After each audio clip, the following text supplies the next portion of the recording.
E agora, vamos lá, como é viver com esse pai, afinal de contas? Olha, gente, é uma experiência muito singular, assim, eu acho muito foda, desculpa o termo, galera, mas é verdade. Porque ele, depois que eu me iniciei e comecei a pesquisar realmente de uma forma profunda, eu fui perceber que, de fato, cara, dizem, muita gente fala que filho de Ogum é briguento. Eu, por exemplo, eu não sou de sair na rua e sair brigando com os outros, né, e ficar xingando aquela coisa toda. Mas uma coisa que eu percebi é uma briga boa pelos valores, sabe? É pela ordem, é pelas coisas realmente estarem sérias e funcionarem de uma forma correta. Então eu acho que o filho de Ogum, uma das missões que o filho de Ogum vem para a vida é justamente isso. É brigar pelos bons valores, é brigar pelos bons princípios. Não estou falando de moralismo, tá? Porque quando a gente fala de inovação, a gente também briga por novos princípios, princípios de inovação e transformação, como na nossa casa. Mas quando você realmente tem essas brigas boas, as coisas acontecem. E não ter medo. Antes eu tinha um pouco de medo em algumas coisas, tinha. Mas hoje, eu não sou destemido, eu compreendo e entendo as forças que estão do lado oposto e que também fazem parte desse plano que a gente vive, mas eu não sou um cara que não tenho por que ter medo, não, muito pelo oposto. Ele sempre me deu proteção desde quando eu nasci, né? A minha história, quem conhece sabe, eu quase fui abortado quando eu nasci por conta do meu pai, como milhões de brasileiros e brasileiras.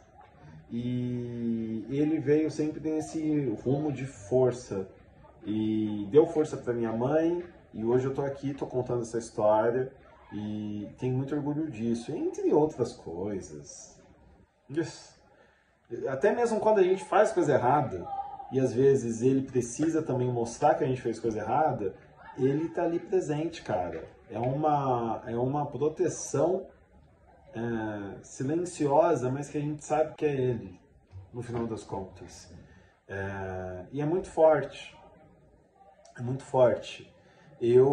Das experiências que eu já tive, eu acho que a única experiência como filho de Ogum que eu posso dizer que foi uma batalha perdida, que eu perdi a batalha, e como um bom guerreiro a gente também precisa entender isso, foi no falecimento da minha avó. Que foi um período muito complicado em 2022, antes da pandemia acontecer, e eu lutei com todas as forças e dentro das minhas possibilidades para ela se curar e, enfim, ela sair do estado que ela estava ali com câncer de útero. E mesmo eu lutando, enquanto eu trabalhava em casa, eu cuidava da minha irmã que é especial, ainda cuidava dela, ia com ela para o hospital e fazia um monte de coisa, e foram uns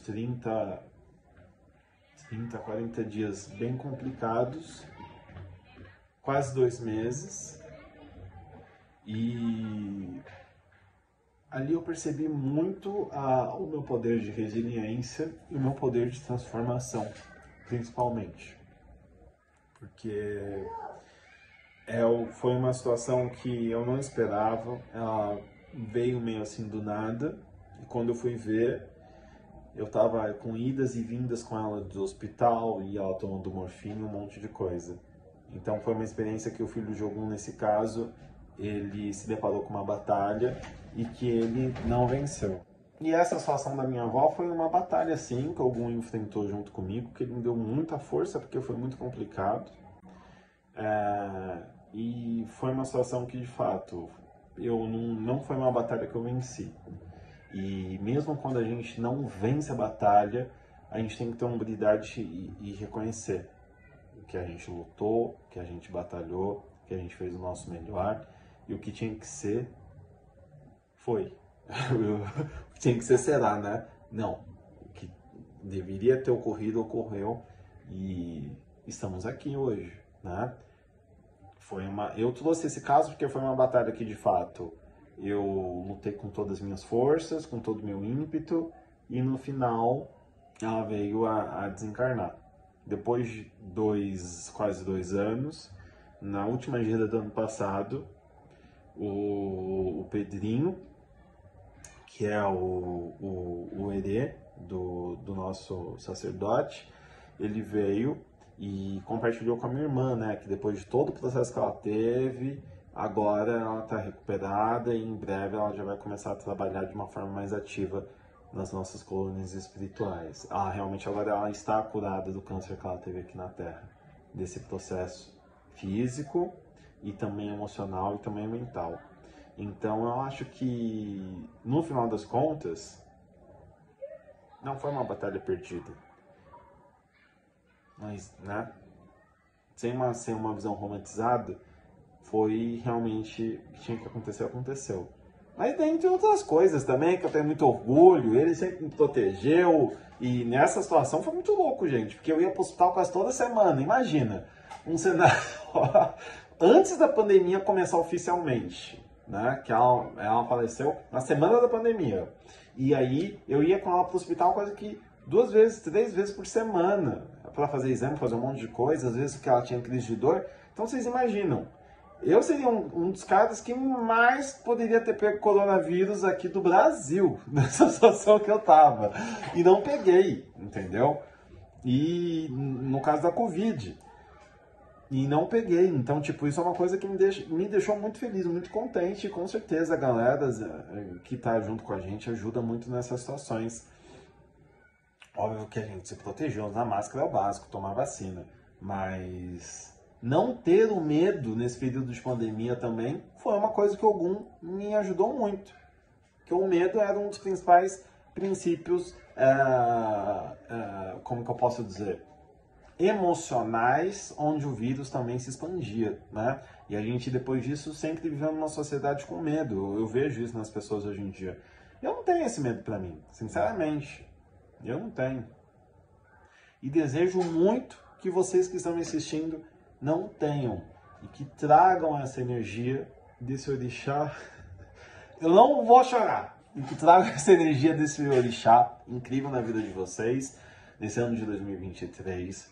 Com muita sabedoria, com muita força, com muita coragem, com muito ímpeto, com muita inteligência também, porque às vezes a gente ataca, às vezes a gente defende, às vezes a gente protege o que a gente precisa proteger, e também às vezes a gente tem que lutar, tem que brigar pelo que é nosso, tem que fazer o nosso espaço, tem que fazer a retomada daqueles espaços que nos últimos anos foram desfalcados, como a liberdade religiosa, como a liberdade ao culto da nossa religião, da nossa filosofia.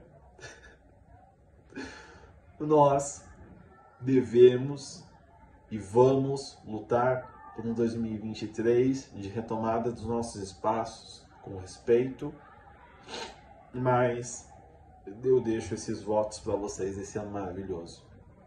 E terminamos por aqui a saga de Ogum. Vai saber, se vocês querem saber sobre os falangeiros de Ogum com mais detalhes, deixam aí nos comentários, hashtag falangeiros de Ogum, novo vídeo, que aí eu vou fazer um vídeo aqui com a galera falando sobre os falangeiros, e aí eu vou trazer os filhos de Ogum falando sobre os falangeiros, hein? Mas tem que deixar aí nos comentários. Se não deixar, não vou fazer vídeo nenhum. Já tô dizendo, por favor. E, aliás, a galera de Ogum, os filhos de Ogum das outras casas, entendeu? Compartilhe o vídeo também, tá? Pra toda a galera de Ogum comentar, trazer também as suas características, as suas missões de vida. Eu quero ver esse vídeo aqui, ó, hypado, a turma de Ogum, trono de lei. Yansan vai vir aí, o Pedro vai fazer um vídeo. Mais de Ogum, eu quero ver todo mundo aí, ó, metendo o dedo no like e representando a nossa tropa. Valeu? E até a próxima!